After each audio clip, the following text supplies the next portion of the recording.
Beduria launch MB Meghaduta 1 ঘাট ভোলা যাওয়ার জন্য প্লেস ছিল। আপনারা আমি একটু ভিতরে ঢুকতেছি যে কি পরিমাণ অবস্থা করেছে লঞ্চটির।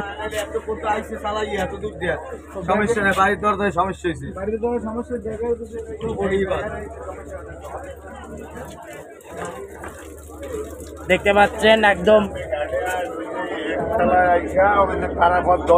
একদম দুমড়ে মুচড়ে দিছে জাস্ট লঞ্চটাকে, ছোট একতলা লঞ্চ।